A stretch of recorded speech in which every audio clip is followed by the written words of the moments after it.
ये बताया कि केरल देश के अंदर राजा मेधावी राज करते थे। पड़ोसी देश के आक्रमण के बाद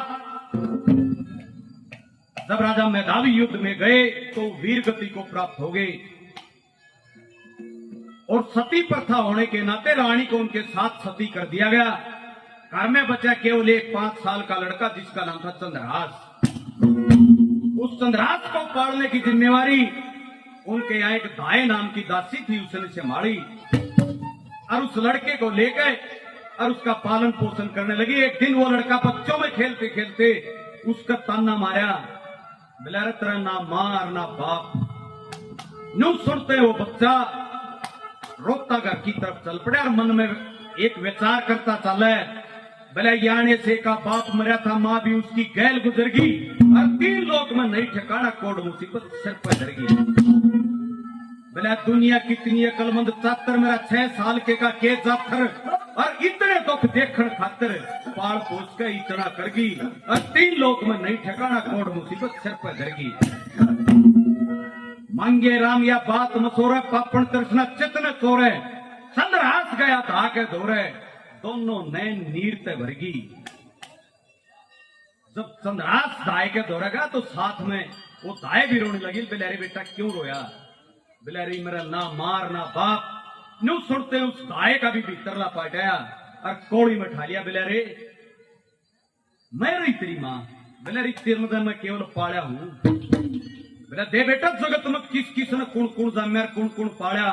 वो दाए उस चंद्रहास को अपनी गोद में खिलाती है, उसके लाड दुलारती है, सलारती है, एक बात में उसको समझाती है। बेटा उन्होंने देख क्या समझाने लगे एक बात में।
उदाहरण दिया दाए ने किसका?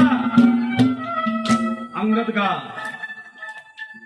हमने रामायण देखी पढ़ी तो अंगद को हमेशा बाली का पुत्र माना, लेकिन पंडित जी ने बताया कि सच्चाई कुछ और थी।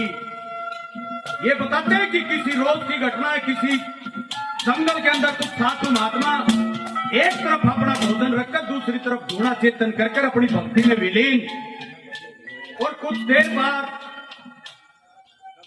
उस भोजन के अंदर उस वृक्ष के ऊपर से एक छोटा सा सर्प का बच्चा उनकी खीर के अंदर गिर गया, और दोहरा बैठी बैठी एक मींडी की देखा है, और उसने विचार करा जब ये साधु महात्मा अपनी भक्ति पूर्ण करके इस भोजन को खाएंगे तो सभी परमात्मा को प्यारे हो जाएंगे,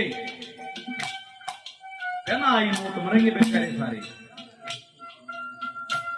वो मींड की इंतजार में बैठ गई।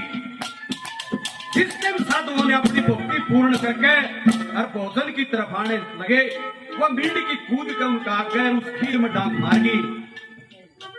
तो साधुओं ने कहा भाई ये भोजन तो है पवित्र हो गया, इसको गिराओ।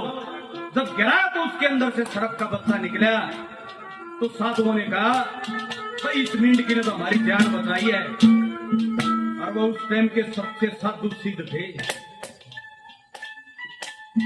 देखो भाई वो चेला वो नाम ले रहा था, काली ना मानियो आज वाले रामपाल नहीं थे। अपनी वेद विधि से उस मेंढकी को एक लड़की का रूप दिया और अपनी बेटी बनाकर उसका पालन पोषण शुरू कर दिया। जब वो लड़की 12 साल की हुई, साथ बैठे एक नाले के अंदर उन ऋषियों के कपड़े धोने के लिए गई। एक ऋषि के लंगोट के ऊपर उसके 10वें द्वार का एक कण लगा हुआ था। जो खुर्चिया टूटे नहीं, उस लड़की ने उसको मुंह से खुर्च लिया और उसी से उसका डर ठहर जाता है। कुछ दिन के बाद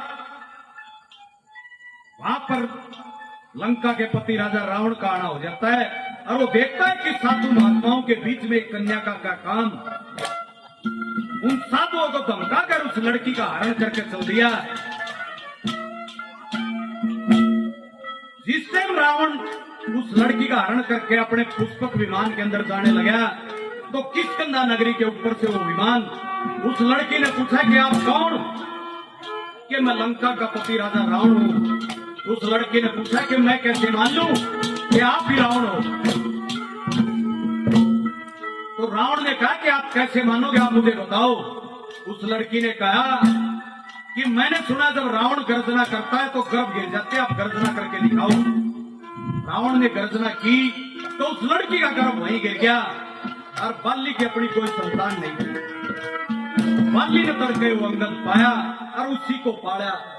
जबली रे बेटा, उस तारावती पे न्यू बिना बेरा थी, वो किस कुल का है, किस गोद का है, किस जात का है, किस धर्म का है। और देख आज तक उसका नाम नहीं कहे पहले अंगद की सपा नहीं। अरे बेटा तू किसकी औलाद है? तेरी माँ तो मैंने अपने जीते भी प्यारी की, उसको और सलाहती है, दुलारती है, और नंबर 2 पर किस किस का उदाहरण देने लगी। क्या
बड़ी कर पार कुटुंब में सदा कोया तेरा राजा रुसे नगरी दे दे तेरा राजा रुसे नगरी दे दे ये और पेड़ में कोया उसने दिया हमने आना मैं के तेरे